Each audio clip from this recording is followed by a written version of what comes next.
Шановні українці і українки, сьогодні є рішення нашої держави про санкції проти Олександра Лукашенка. Ми відповідаємо таким рішенням на очевидно більше втягування Білорусі у війну Росії проти України. Лукашенка звик торгувати суверенітетом своєї держави і здав багато інтересів Білорусі. Здав росіянам. Навіть повномасштабну війну Росія принесла в Україну, в тому числі з території Білорусі, і це факт. Але протягом довгого часу Лукашенко все ж таки утримувався від прямих своїх жорстких дій на користь Росії. Але від осені минулого року Україна фіксує на території Білорусі ретранслятори, які працюють на підтримку ударних дронів. Саме завдяки цим ретрансляторам Росія здійснювала удари по наших північних регіонах від Києва і Київської області до Волинської області. Це були удари по енергетиці, по нашій залізниці. Також, на жаль, Лукашенко продовжує підігравати Путіну в його небезпечній геополітичній грі з Орешником. Це загальноєвропейська загроза.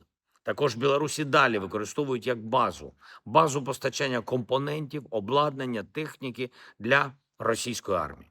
За сукупністю всього цього ми теж змінюємо політику і будемо відповідати адекватно загрозі. В Мінську повинні це розуміти. Є цей політичний сигнал із санкціями.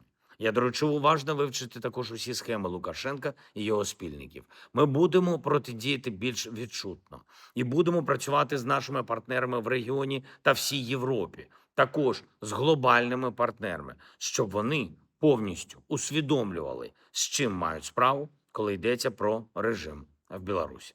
Білорусь, країну, людей, народ не можна втрачати для Європи, але цю особу, яка ставить Білорусь на службу Росії, точно варто втратити. Сьогодні детально ми говорили кілька разів з нашою командою на перемовинах в Женеві. Був другий день зустрічі і тристоронні формати, також інші формати. Україна зацікавлена в результаті. Станом на сьогодні не можемо сказати, що результат достатній. Військові поспілкувались з частини питань серйозно та змістовно. Чутливі політичні питання, питання про можливі компроміси та необхідну зустріч лідерів ще не опрацьовані достатньо.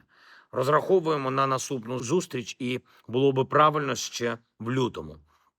Важливо, щоб були присутні європейці: Франція, Британія, Німеччина, Італія, Швейцарія, як приймаюча сторона. Саме ми в Україні завжди просуваємо позицію, що Європа повинна бути учасницею процесу. Я хочу подякувати Сполученим Штатам Америки, що цю позицію почули. Я також ставив завдання делегації обговорити гуманітарний трек. Потрібні обміни військовополоненими, звільнення цивільних. Ми по кожній людині шукаємо інформацію та завжди працюємо на те, щоб повернути своїх, повернути українців додому. Кожен обмін має значення. Я вдячний також нашим воїнам на фронті, які проводять активні дії та поповнюють обмінний фонд для нас, для України. І саме сміливість наших воїнів все це забезпечує. І гуманітарні результати, і загалом нашу можливість дипломатії, наші сильні дипломатичні позиції. Важливо, коли це позиції спільні, коли ми всі в Україні працюємо на те, щоб Україна вистояла, захистила себе, досягла достойного миру. Будь-яка інша політика в Україні зараз абсолютно зайва. Це час війни, час захисту нашої держави, захисту нашого народу.